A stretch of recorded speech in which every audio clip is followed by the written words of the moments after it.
মনালিসা, মীনাক্ষী আৰু ময়ূৰী ইহঁত তিনিজনী একেখন কলেজৰে ভাল বান্ধৱী। মনালিসা, মীনাক্ষী, মই আজি ৰাতিপুৱা একো খাই অহা নাই। মোৰ বৰ ভোক লাগিছে। ব'লা না আমি কেণ্টিনতে কিবা এটা খাই লওঁগৈ। ব'লা ব'লা, মোৰো বৰ ভোক লাগিছে। মই নাযাওঁ দিয়া, তোমালোক দুইজনীয়ে যোৱা। কিয়? তুমি নগ'লে আমিও নাযাওঁ। মনালিসা, কি কথা কৈছা? তোমাক আমি কেতিয়াবা কিবা এৰি খাইছোনে? তুমি নাখালে যে আমিও একো নাখাওঁ, নাজানা নেকি? একদম চুপচাপ মাৰি ব'লা, কিবা এটা খাই লওঁগৈ, বৰ ভোক লাগিছে।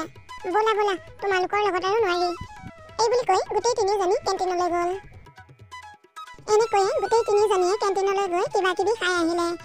কেণ্টিনত কিবা খালে যিমানেই বিল নহওক কিয় মীনাক্ষী আৰু ময়ূৰীয়ে দিয়ে, মনালিসাক দিবলৈ নিদিয়ে, কাৰণ মনালিসা বহুত দুখীয়া ঘৰৰ ছোৱালী। মীনাক্ষী আৰু ময়ূৰীয়ে এটা কথা ভালদৰে জানে যে মনালিসাই কলেজলৈ আহিলে তাই লঘোণেই আহে, সেইকাৰণে সিহঁত দুজনীয়ে ঘৰত একো নোখোৱাকৈ আহে।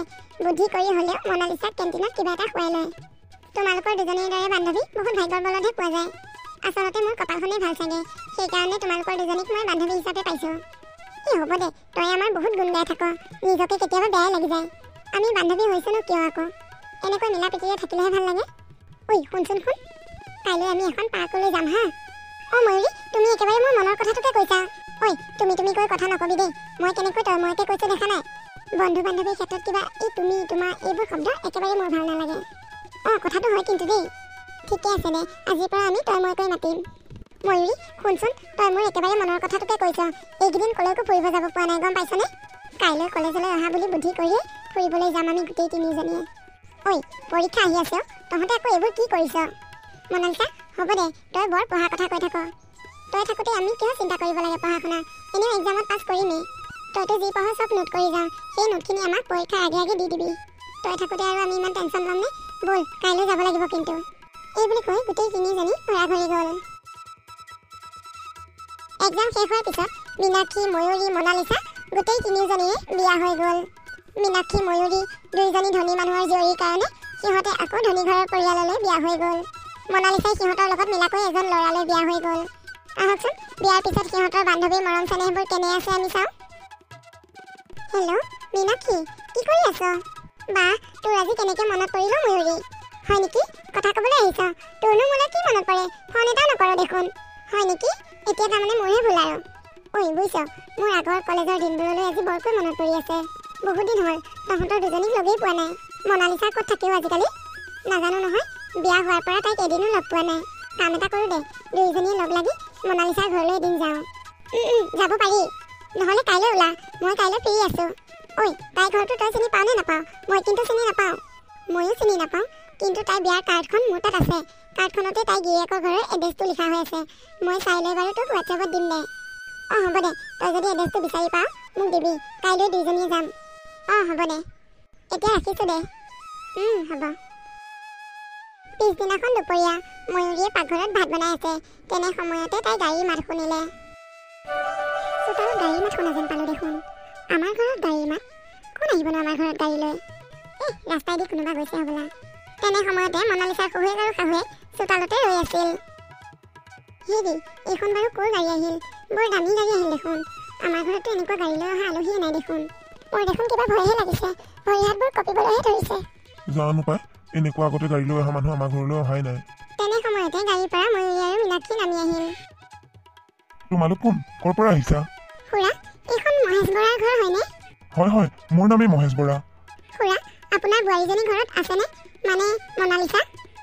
আছে, বোৱাৰীজনীয়ে পাকঘৰত ভাত বনাই আছে। আমি দুজনী মনালিসাৰ বান্ধৱী, মীনাক্ষী আৰু ময়ূৰী। হয় নেকি? ব'লা ব'লা, ভিতৰলৈ ব'লা। এই বুলি কৈ মহেশে বান্ধৱী দুজনীক ভিতৰলৈ লৈ গ'ল। তেনে সময়তে মনালিসা পাকঘৰৰ পৰা বাহিৰলৈ আহে। আৰে মীনাক্ষী, ময়ূৰী, তহঁতে আহিছ দেখোন। কেনেকৈ মনত পৰিল আজি মোলৈ? মনত পৰিয়ে থাকে ৰ, আহিবলৈহে টাইম পোৱা নাছিলোঁ। আজি টাইম পালোঁ, দুয়োজনীয়ে তোৰ ওচৰলৈ গুচি আহিলোঁ। বোৱাৰী, যোৱা, তোমাৰ বান্ধৱীক তোমাৰ ৰুমলৈ লৈ যোৱা। বোৱাৰী, যোৱা, তোমাৰ বান্ধৱীক তোমাৰ ৰুমলৈ লৈ যোৱা। ইমান দিনৰ মূৰত লগ পাইছা, গোটেইকেইজনীয়ে বহি কথা পাতাগৈ। মই তোমালোকৰ বাবে চাহ লৈ গৈ আছোঁ। ভিতৰলৈকে আহ। পিছে তাই ভিতৰলৈ আলহীক মাতিছে হয়, বহিবলৈ ভাল চকী এখনো নাই। চোফা, ডানলপ এইবোৰতো দূৰৰে কথা। হীৰা, বোৱাৰীৰ লগৰ ছোৱালীকেইজনী বৰ সংস্কাৰী যেন পাইছোঁ। দেখিছানে, ইমান ধুনীয়াকৈ কথা পাতিছে, আৰু সিহঁতক দেখাতেই ধনী মানুহ ঘৰৰ যেন লাগিছে। তথাপিও যে আমাৰ বোৱাৰীক বিচাৰি আহিছে।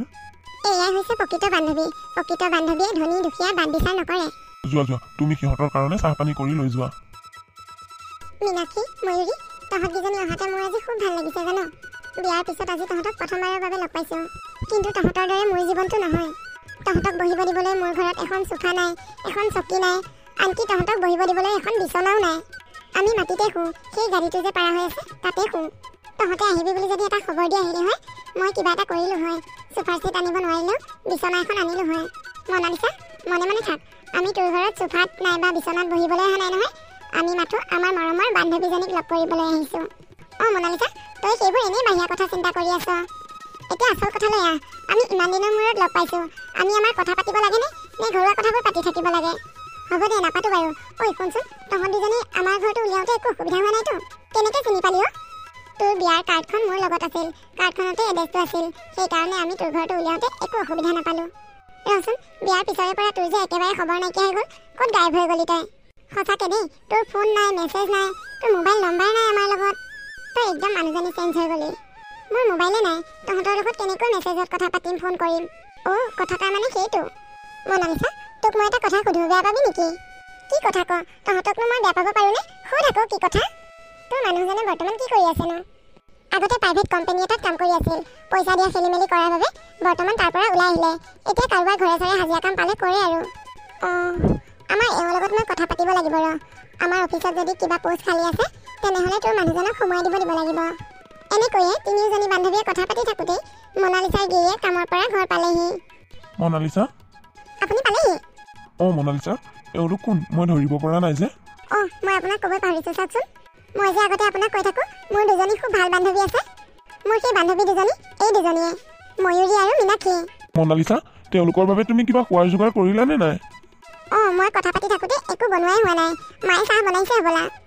হয় নেকি? ৰ'বা, নহ'লে মই মাৰ লগত পাকঘৰত অকণমান লাগি দিওঁ, তোমালোকে কথা পাতা। মনালিছা, তোক গিৰিয়ে বৰ মৰম কৰে যেন পাইছোঁ। এনেকৈয়ে তিনিওজনী বান্ধৱীয়ে হাঁহি ফূৰ্তিৰে কথা পাতি থাকিল। মনালিছা, তোক লগ পাই আজি বহুত ভাল লাগিল। সঁচাকৈ মনালিছা, তোক এৰি থৈ যাবলৈকে মন যোৱা নাই। সেইকাৰণে কৈছোঁ আকৌ, আজি ৰাতিটো থাকি যা। থাকিব পৰা হ'লেতো ভালেই আছিল। আগৰ দৰে যদি গাভৰু হৈ থাকিলোঁ হয়, তোৰ ঘৰত আজি থাকিয়ে গ'লোঁ হয়। জানো নহয়, এতিয়া বিয়া হ'লোঁ, ঘৰ চৰ এৰিব নোৱাৰোঁ।